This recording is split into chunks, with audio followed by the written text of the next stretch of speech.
Hanya satu ayat, terima kasih. Mungkin bagi kita ia sederhana, tapi bagi hati kecil yang membesar tanpa ibu dengan ayah, ucapan tu datang dari tempat yang paling dalam. Okay kakak, today we are going where? Abang? So kita nak pergi ni, kita nak buat apa? Kita nak happykan dia, kita nak berbuka puasa dengan dia kan?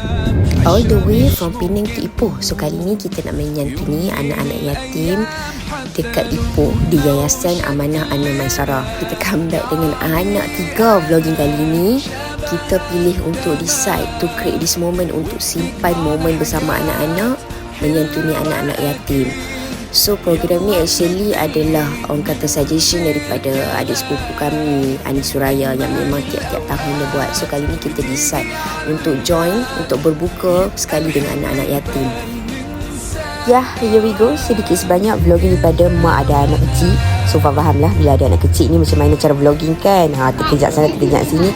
So dapatlah a few footage ataupun a few moment yang kita boleh share untuk penyumbang-penyumbang yang lain. Alhamdulillah, inilah hasil daripada sumbangan yang terkumpul. Saya mendoakan kepada semua penyumbang-penyumbang yang turut terlibat dalam program Iftar Ramadan kali ini.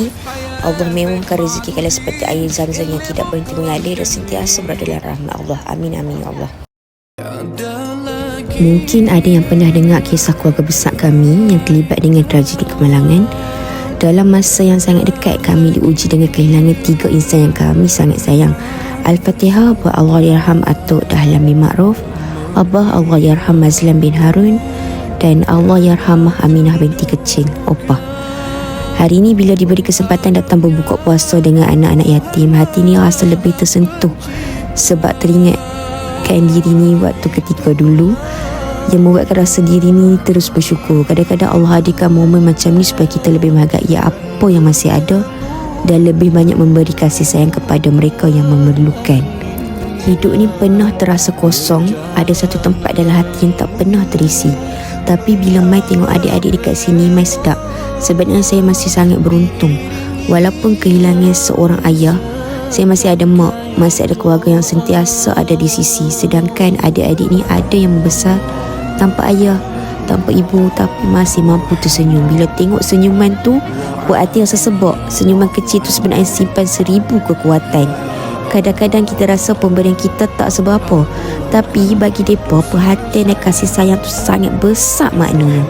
Dan bila seorang adik memberi, orang kata mengungkapkan satu ayat terima kasih, ucapan yang sangat perlahan, terima kasih, saat tu kita sedar bukan mereka saja yang terima bahagia ini, tapi sebenarnya kita juga yang belajar tentang arti syukur, arti kasih sayang dan arti menghargai apa yang kita masih ada. Momen ni betul-betul mengingatkan bahawa hidup ni tentang hargai setiap detik bersama dengan orang yang tersayang, bersama orang yang ada di sisi, menghargai orang yang ada di sisi kita. Semoga segala kenangan indah ini menjadi doa dan pahala buat mereka yang telah pergi. Semoga kita semua terus diberikan kekuatan, kesyukuran dan kesempatan untuk berbuat baik kepada orang lain, insya-Allah.